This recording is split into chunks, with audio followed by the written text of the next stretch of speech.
Okay, ang ating pag-aral ngayon ay paano natin gagawin ang nasirang trigger return spring ng CC75. Okay, yan, wala siyang trigger return spring. So, hindi siya bumabalik. Ayan, ito ang ating pag-aaralan ngayon at gagawa natin ng video.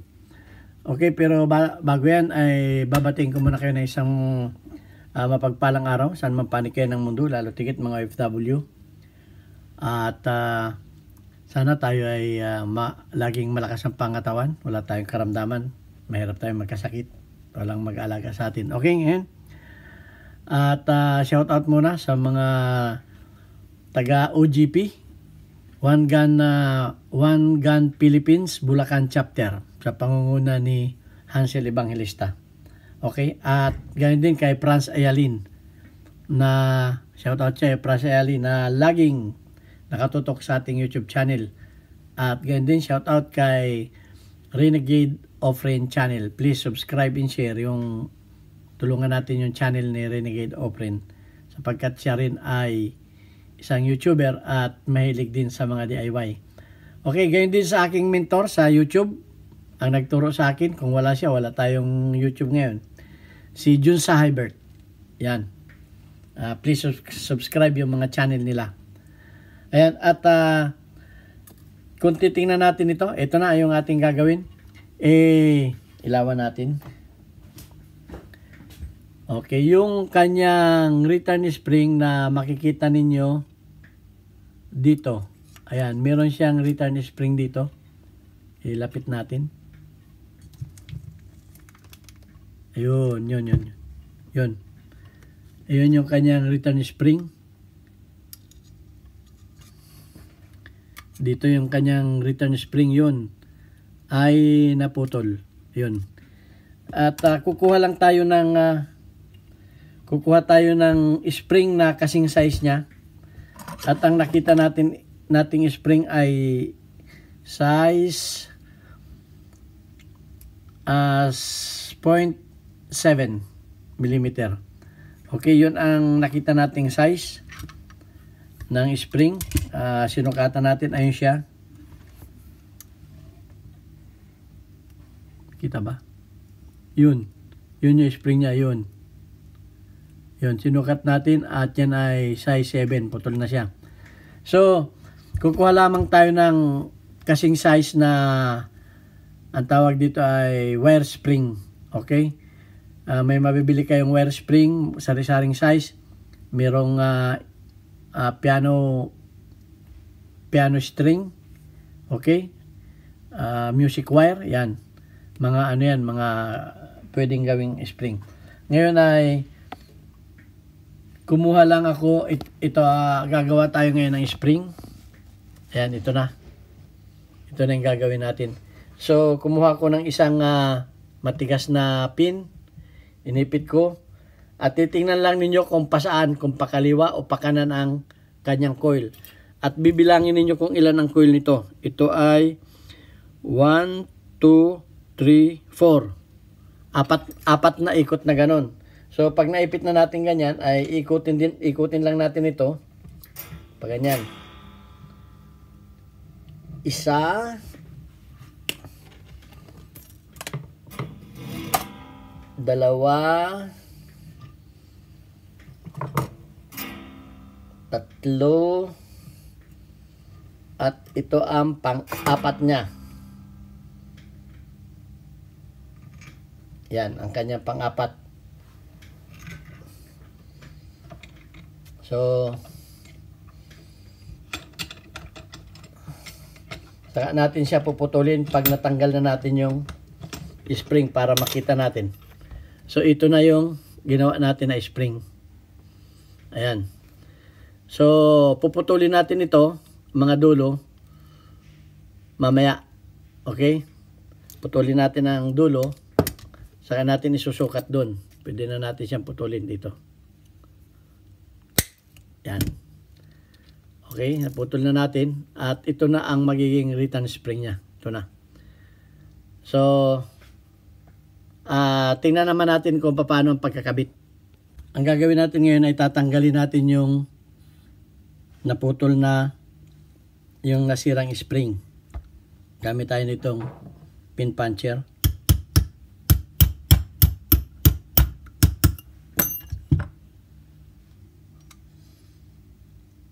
Ayan, at ito yung tanggalin natin yung pin.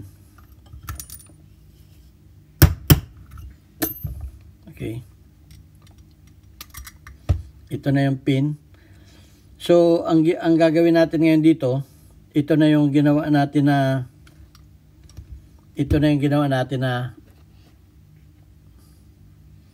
spring. Ito yung okay.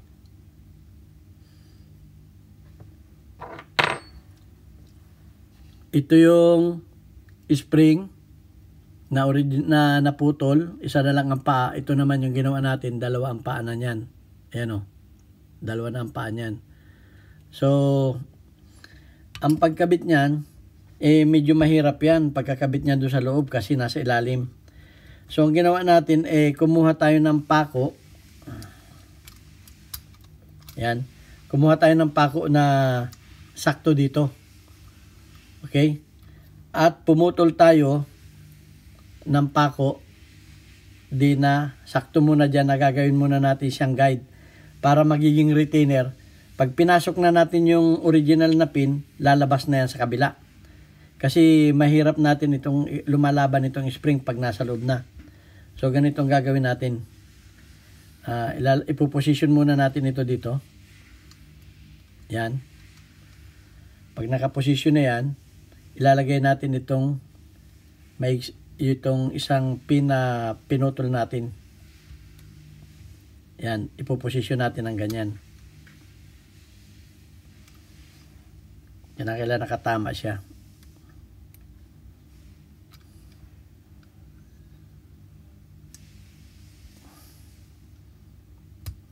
Ayun. Nakaposition na siya ngayon doon.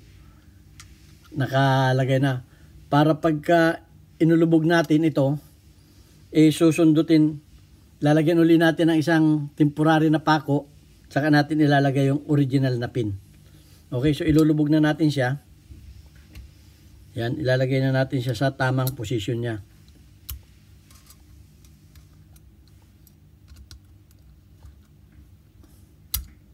Ayun. At hahanapin na natin yung kanyang butas.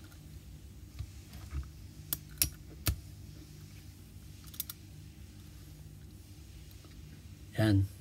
So, hanapin natin yung kanyang butas at lalagay muna natin ng patulis na pako para ma-shoot niya para yung spring niya ay pumunta sa posisyon niya.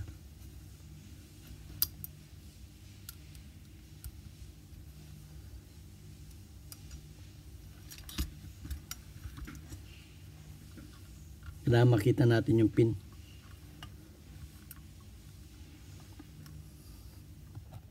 Yan, pag nasilip na natin, saka natin ilalagay itong pako. Yan. So, temporary pa lang yan. Tingnan natin kung bumabalik na. Ayan, oh. Bumabalik na siya. Okay, saka natin ilalagay na yung original na pin. Okay. Yan, ilalagay na natin siya ng diretso. At siya na ang magiging original na pin.